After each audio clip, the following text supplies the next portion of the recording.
D'accord, merci beaucoup. Comme vous l'avez situé, le contexte, c'est bien la célébration donc, de la victoire de la Russie dans la Grande Guerre patriotique, comme c'est dit.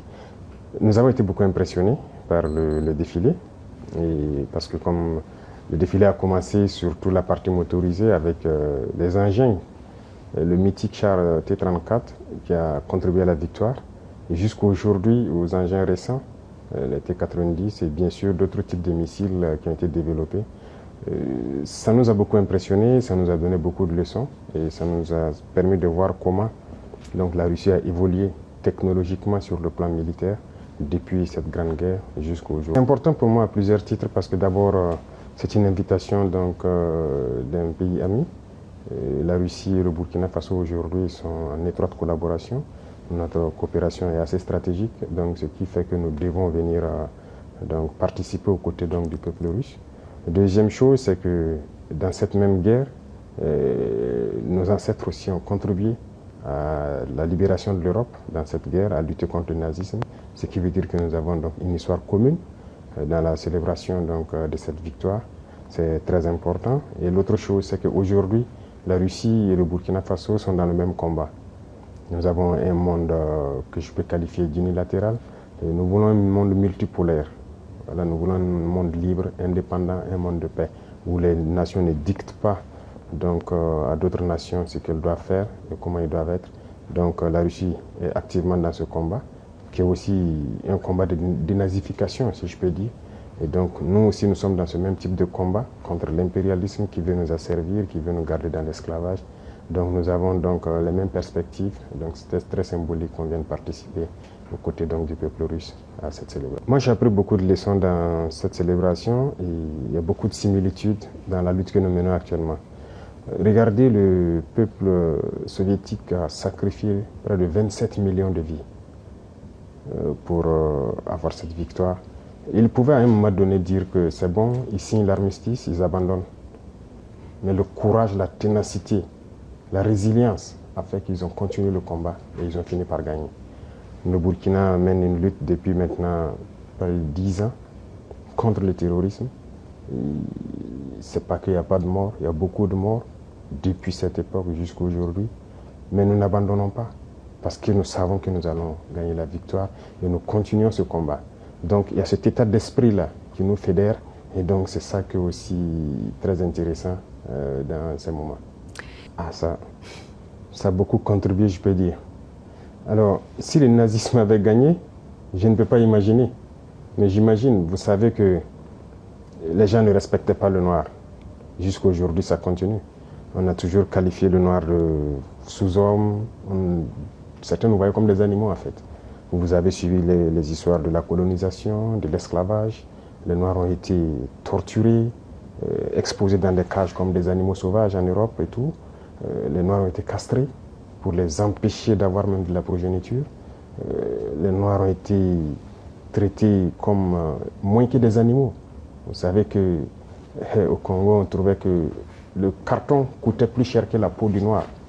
On préférait sécher le caoutchouc sur la peau du noir que de payer du carton pour sécher le caoutchouc. Le noir a beaucoup souffert. Donc de l'esclavage pendant des siècles et des siècles, la colonisation. Et cette guerre, vous voyez qu'on est venu prendre nos ancêtres sans leur consentement, aller les mettre en boucherie, en première ligne. Et au retour encore, vous avez appris ce qui s'est passé au Sénégal. Quand ils ont voulu réclamer leur argent, on les a tués. C'est-à-dire qu'ils ne considèrent pas le noir. Et ça, ils sont allés se battre aux côtés des soi-disant alliés, qui les traitent comme ça. Mais imaginez si c'est le nazisme qui avait gagné. Ça allait être une catastrophe. Donc voilà pourquoi j'ai dit que c'était une lutte à mener. C'était une vraie folie dans le monde. C'était une lutte à mener et l'Afrique a participé. Et aujourd'hui, on peut dire merci parce que le peuple qui a consenti le plus grand sacrifice, c'est le peuple soviétique. Personne n'a perdu autant d'hommes, personne n'a connu autant de destruction pendant la guerre que le peuple soviétique. Donc nous sommes reconnaissants et je pense que c'était nécessaire pour que le monde soit aujourd'hui et que l'Afrique aussi puisse espérer continuer. Je l'ai dit parce que le Burkina Faso, nous travaillons à ce que aujourd'hui il y a beaucoup de criminels qui le recrutent pour venir combattre au Burkina Faso. Ce n'est pas du terrorisme, je ne sais pas comment on qualifie ça, c'est de la criminalité. Ce sont des bandits qui ont été armés par les impérialistes pour nous déstabiliser, pour nous maintenir dans la guerre permanente et nous exploiter. Et donc, je l'ai dit, nous travaillons à ce que le Burkina Faso soit le tombeau du terrorisme. Il faut que, lorsqu'on recrute quelqu'un pour venir combattre au Burkina, qu'il préfère se suicider. Et ça va arriver. Parce qu'on les équipe, on les forme, on leur donne la technologie, ces criminels-là, mais nous nous adaptons permanemment. Actuellement, nous sommes dans une phase assez particulière. Ils ont acquis de nouvelles technologies, de nouvelles techniques de combat et tout, grâce donc au soutien de ces impérialistes-là. Mais donc, nous avons étudié la situation et nous allons avoir la réponse tout de suite face à tout ça. Donc, vous allez le voir. Le terrorisme va finir, je ne veux pas donner un délai, mais le terrorisme va finir. Et très vite, aussi vite qu'on le peut. Et la Russie, tout ce que nous demandons, c'est surtout l'apport, je dirais, intellectuel. Voilà, aider à former intellectuellement sur notre industrie militaire qu'on doit développer et aider à former les jeunes gens sur tout ce que nous pouvons développer pour faire face à cette guerre-là. C'est cette partie qui nous intéresse le plus. Je peux dire merci parce que la Russie fait partie de l'un de ces rares pays dans ce monde-là qui a pris du matériel militaire venir nous donner pour faire la guerre. Donc ça, c'est significatif. À part la Russie et la Chine, il n'y a pas personne, sinon même pire. Ailleurs, on veut payer, même on refuse de nous vendre. Mais là, ils ont compris qu'on est en guerre. La Russie aussi mène son opération spéciale. On sait que ce n'est pas facile. Mais si dans ça, ils ont pu prendre du matériel, venir donner au Burkina Faso, je pense que c'est déjà très important. Mais c'est comme je l'ai dit, la Russie contribue à nous former. Tout ce qu'on paye, les militaires russes forment les militaires burkinabés sur l'emploi de cet équipement et tout ça. Mais nous voulons continuer à développer nous-mêmes l'industrie militaire avec l'accompagnement de la Russie qui a une très grande avance donc, sur le monde, je dirais, en matière d'armement. Donc nous devons faire cette collaboration étroite pour que nous puissions avancer dans notre guerre. Merci beaucoup. Oui. Pour comprendre l'AES aujourd'hui, il suffit de regarder la jeunesse africaine. Je pense que la jeunesse africaine a espoir que c'est un modèle d'union. Et nous, dirigeants de l'AES, ça nous donne une pression. Et nous devons réussir. Parce que l'Afrique a besoin maintenant de s'unir. On était dans une organisation qui était censée être une organisation où il y a la solidarité, la coopération, l'entraide et tout. Mais on ne peut pas être dans une organisation où vous dites frères et à un moment donné, on coupe l'électricité pour que les malades meurent à l'hôpital, que l'économie s'arrête. On ferme les banques pour que vous ne puissiez pas avoir accès à quoi que ce soit. Vos transferts pour acheter le minimum vital, les médicaments et tout, on a empêché ça à certains peuples sahéliens. On a même formé une armée pour venir combattre les peuples sahéliens. Pendant que le terrorisme sévit depuis des décennies, ils sont incapables de lever un seul soldat pour venir combattre. Ça, ce ne sont pas des frères. Il ne faut pas se voiler la face. Et ça, ce ne sont pas les peuples, ce sont les dirigeants. Sinon, les peuples, quand vous regardez, même ces pays de la CEDEAO et tout, les peuples soutiennent et comprennent l'élan de l'AES. Donc ça nous réconforte à nous structurer, à être un modèle pour qu'à l'avenir, ça puisse s'étendre. Voilà. Mais pour s'étendre, nous avons besoin d'asseoir des bases fortes. Et c'est ce que nous sommes en train de faire actuellement. Donc voilà un peu ce qui a mené à se retirer et à se structurer pour se relancer. L'âge n'est pas important. Mais c'est de la pression, je peux dire. C'est de la pression. Il ne faut pas prendre ça, en faire de la folie, de grandeur. C'est de la pression. Moi, c'est un message que la jeunesse me passe et ça me met plus la pression. Si j'arrivais à dormir 2 heures, j'ai réduit mon temps de sommeil à 1 heure. Et s'il ne faut pas dormir, il ne faut plus dormir. Parce qu'ils ont vu quelque chose sûrement qu'on est en train de faire et selon eux, peut permettre à l'Afrique de sortir donc de cette situation. Et nous, ça nous encourage, ça nous remotive à continuer le combat. Et c'est pourquoi j'ai dit que c'est une pression, c'est une très lourde responsabilité.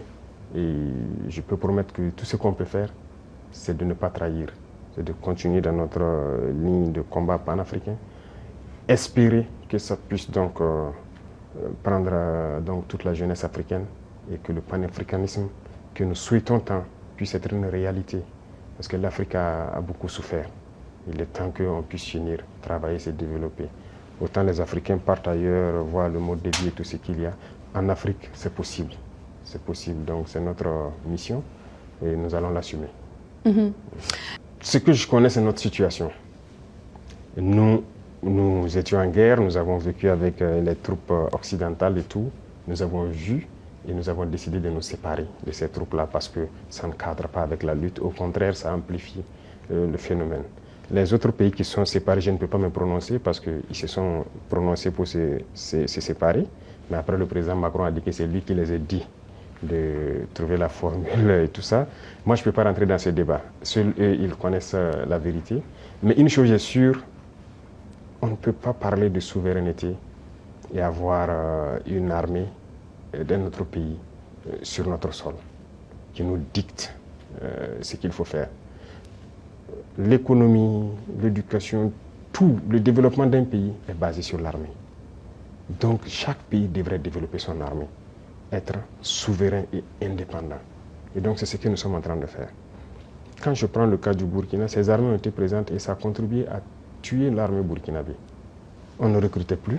C'est eux qui disent quel volume il faut recruter.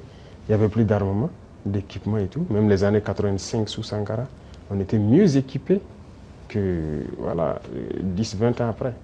Et finalement, le terrorisme est rentré. Quand le terrorisme est arrivé, on n'avait pas d'armée. On en souffre jusqu'à aujourd'hui. C'est dans la guerre que nous sommes en train de créer une armée. Donc c'est normal que ça prenne un peu de temps, on souffre, mais il faut créer une armée. Et sortir de cette guerre, on doit sortir grandi. C'est ce que je dis. Quand je regarde les statistiques de l'armée soviétique, le nombre d'hommes qu'ils ont perdus, mais au sortir de la guerre, ils sont sortis très grands. Et aujourd'hui, aucune armée n'a l'équipement que l'armée russe a. Donc nous aussi, nous devons apprendre de notre guerre. Au sortir de la guerre, on doit être très fort. La souveraineté commence par l'armée. Une fois que vous avez une armée forte, tous les autres volets peuvent facilement se développer. Voilà ce que je peux dire, ce qui a poussé le Burkina en tout cas à se séparer de ces armées-là. D'accord. Parce que bien avant, maintenant, il y a le président turc Erdogan qui avait réussi à créer un cadre de dialogue. Et je pense que les deux présidents se sont rencontrés en son temps. Ce n'était qu'au début de l'opération. Et nous tous, nous avons espéré que ça aboutisse et que voilà, les armes se taisent et que chacun revienne à de bons sentiments. Mais ce sont les Occidentaux qui sont venus dire au président ukrainien de ne pas accepter. On a suivi ça et finalement, ça donne quoi? Mais moi, je pense que tout ça rentre dans le cadre de la manipulation. Et je pense qu'ils se sont fait manipuler. Sinon, les peuples ukrainiens et russes, c'était l'Union soviétique. Ils sont des frères. Comment se fait-il qu'on a pu cultiver la haine, la russophobie au sein de cette population? La guerre n'a pas commencé en 2022. C'est en 2014 que ça a commencé. C'est cette réalité aussi que beaucoup de gens peut-être ne connaissent pas, ou bien qu'on refuse de dire. C'est en 2014 que la guerre a commencé. Et aujourd'hui, on est surpris de voir que les gens rejettent peut-être la balle sur la Russie et tout ça. Quand on bombardait les civils russophones en 2014, qui parlaient? Il y a des images qui sont toujours là. On a enfermé des gens dans des maisons, les brûlés. Il y a des images qui sont là. Mais il fallait agir pendant tout ce temps. Ils ont été manipulés. Et aujourd'hui, la réalité est là. Vous voyez, toute l'aide qu'on donnait, ce n'est pas une aide. On a dit de donner les minéraux. En réalité, l'Ukraine n'appartient plus aux Ukrainiens. On les a manipulés et ils sortent perdants. Tous les secteurs seront gérés par ceux qui les ont conduits dans cette guerre. Et c'était espérer affaiblir la Russie. Mais la Russie sort encore plus grande de cette guerre. Donc moi, je pense qu'ils doivent comprendre cela et revenir à la raison pour avoir des négociations et aboutir à la paix. Parce qu'ils ont déclaré qu'ils soutiennent les terroristes. Vous avez tous suivi ça. Et on le constate sur le terrain également, qu'ils soutiennent effectivement les terroristes. Ce n'est pas une bonne guerre. Je pense qu'ils se trompent éperdument. Ils doivent revenir à la raison. De toute façon, ils peuvent les soutenir, nous les combattrons et nous gagnerons. Donc, s'ils n'ont pas compris jusqu'aujourd'hui que toute cette manœuvre, c'était pour les effondrer et s'accaparer de leurs minéraux critiques, ils peuvent continuer la guerre. Donc voilà ce que moi je peux dire sur la situation. Chaque peuple doit comprendre qu'il faut éviter de se faire manipuler et rentrer dans une situation très compliquée. La presse est très importante. La communication, vous savez que c'est à travers la presse qu'on conditionne les esprits des peuples. Donc vous jouez un rôle déjà très important en faisant sortir une part de vérité de l'histoire et du présent. Et il faut continuer dans ce sens à éveiller les consciences.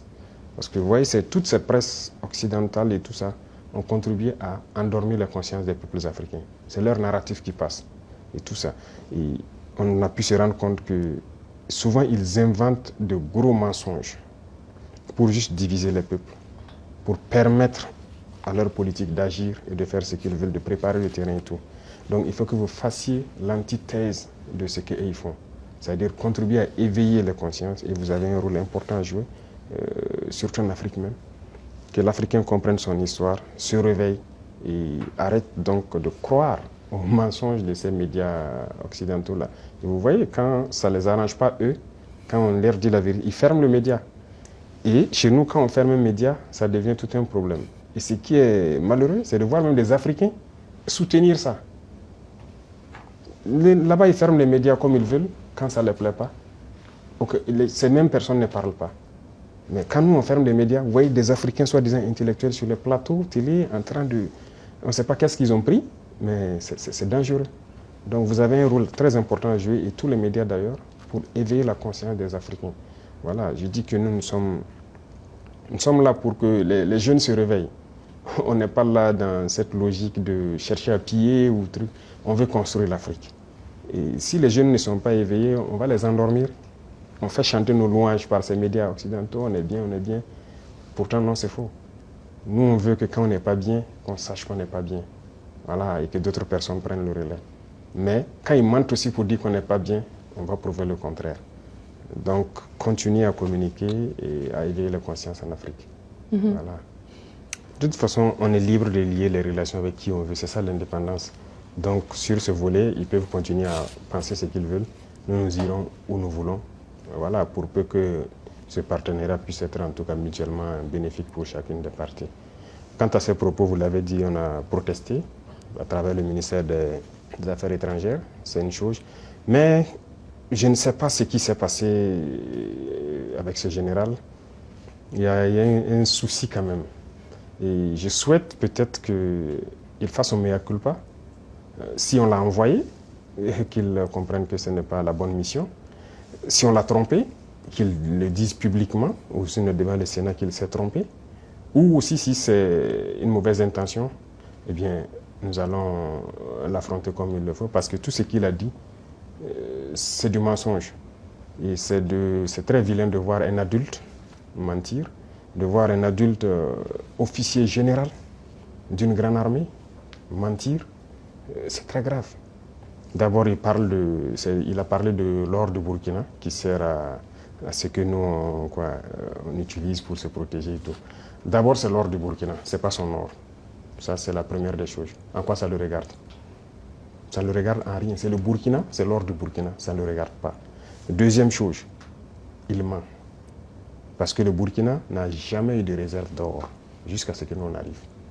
C'est nous qui avons commencé à réserver l'or au trésor du Burkina Faso. Sinon, il n'y avait pas un seul gramme de réserve d'or au Burkina. Ça veut dire que c'est un menteur encore. Et l'autre chose, quand il dit qu'on utilise pour se protéger et tout, on est libre. Si le peuple a décidé qu'on le gouverne, nous avons le devoir de nous protéger. Donc on est libre. En quoi ça le regarde? Et le volet qui m'a le plus fait mal, pas parce qu'il est général ou parce que c'est un Américain ou quoi, c'est parce que c'est un noir. Et ça fait très mal de voir qu'on utilise un noir pour combattre un noir. Et ça n'a pas commencé maintenant. Il faut que ça s'arrête. Voilà, c'est très dangereux. Même la Libye, qui a détruit la Libye, on a encore utilisé un noir. Dans les films, dans le temps, chez les Américains, les noirs jouaient toujours le mauvais rôle. Mais on s'est dit c'est dans le film. Mais pourquoi les noirs doivent continuer à jouer le mauvais rôle? Et je pense que s'il a entendu cette interview, il doit se regarder dans un miroir, avoir honte, sortir, dire que bon, on m'a fait un faux rapport, je regrette. Il doit le dire publiquement. Si c'est un faux rapport, on l'a fait. Parce que c'est possible. C'est possible qu'on l'ait fait un faux rapport et qu'il sorte dire, parce que vous avez suivi, quand je prends notre voisin, encore comme je dis entre nous noirs, le ministre de la Défense ivoirienne, qui se promène, aller en Turquie, voir le ministre de la Défense turc et lui dit qu'il ne va nous vendre des armes. Vous voyez comment ça fait mal. Quand c'est un noir qui se comporte comme ça fait très mal. Est-ce qu'on a fait un faux rapport? Qu'il sorte le démentir. Si on l'a envoyé pour créer un problème au Burkina, comme ils ont l'habitude de le faire, eh bien, on va s'apprêter, on va les attendre.